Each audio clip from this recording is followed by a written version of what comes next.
Is going on, Nuggets Nation, NBA fans? My name is Tom Leuthner. Welcome back to another episode of Nuggets Today, presented by Fan Arch. We do have some topics to jump into.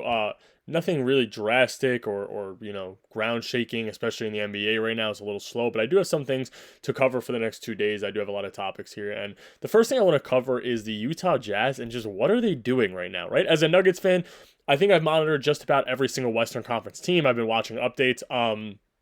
On all teams just to see if anything drastic happens, just like Kevin Durant getting traded to the Houston Rockets. But I don't really see the point of what they're doing. I think that they have some decent talent. They have guys like Keontae George. He's there. They have a guy like Walker Kessler, who they are now looking to trade to the Los Angeles Lakers for Austin Reeves, which if you're in a rebuilding process, why would you want to move on with an older talent? I believe Austin Reeves is older than Walker Kessler, and they want to get 2 first-round picks, which in my opinion, isn't too much for Walker Kessler. Now he's a center. I don't really see what the Lakers would do in a scenario with Walker Kessler and Ayton and Jackson Hayes. I guess the thought would be to trade Ayton as well to get Walker Kessler, have Hayes be your backup, or maybe you just release Hayes and you have a rotation of Walker Kessler and DeAndre Ayton that would work with Luka.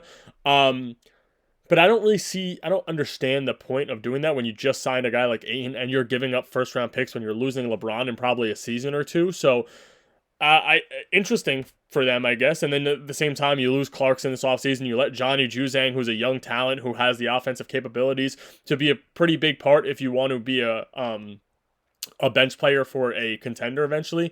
So that, like I said, I don't really know what the Utah Jazz's plan is, but the Walker Kessler news to me was pretty interesting to see that they're going to try to trade him for a guy like Austin Reeves. And they also said they will not be extending him this year, which means that he's going to be an unrestricted free agent next year. So even if they don't trade him, they're moving on from him. So I don't really get it. And I think they brought in Mo Bamba as a backup center, I guess, right now. He may end up starting for them next year if they extend him and they don't bring Walker Kessler back, but they're sort of a dumpster fire of an organization. Sure, they have some young talent. Obviously, you have a guy, like I said, like Keontae George, who's going to be probably their main guy right now, but I don't know what they're really doing. And as a Western Conference fan, I guess it's better for us, but at the same time, the top of the Western Conference is so stacked up that they're just going to be stacking on top 10, 15 picks in the first round and probably not being a contender for the next 5 to 10, maybe 15 years. The next topic I want to talk about is another point guard that's off the block. Now, DeLon Wright is officially off the block, and he is actually taking the spot of what Monte Morris would have been on the Indiana Pacers, and he's going to be their backup third-string point guard. And that means that another point guard is off the market for Denver. And I know that we're going into the preseason, which is actually coming right around the corner. It's not far away now. And I'm very excited to see what happens in the preseason. I think that, something I'm going to break down in a little while, what I want to see in the preseason, or actually next episode. But that means going into preseason, they're going in without that backup primary ball handler. That means it's going to be Bruce as of now. Pickett will be your third string. You're sort of finding somebody to cover that spot. But like I said, a new vet or the next veteran, playoff experience vet, actually, DeLon Wright is officially off the market going to the Indiana Pacers. I'm happy he's going to the Eastern Conference and not staying in the West or not coming to the West just to give more firepower to a team that doesn't really need it, especially because of how stacked up the West is.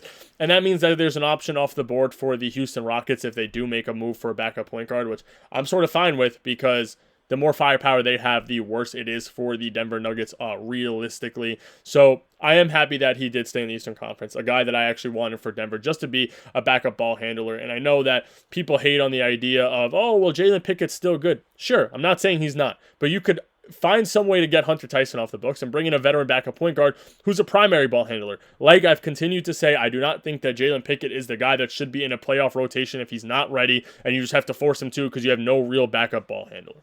Talking about a backup ball handler, the Charlotte Hornets are in the middle of releasing Nick Smith Jr., it seems. That's what I've seen. That's the sources I've heard from. And listen, I don't know what he's going to do. He's a very young player. He's very talented.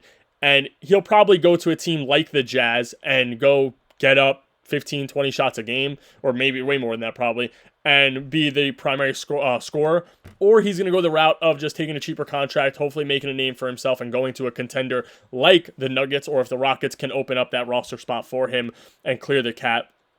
I mean, I would love him on Denver. You look at his 2 years in the NBA so far. Sure, he's dealt with his time, being missed. Played in his first season, he played 51 games. His second season, he played 60 games. I'm looking at the 3-point percentage, right? His first year, he shot 43% on 3 attempts per game. Last year, he took 5 attempts per game and shot 34. He's a career 37% 3-point shooter.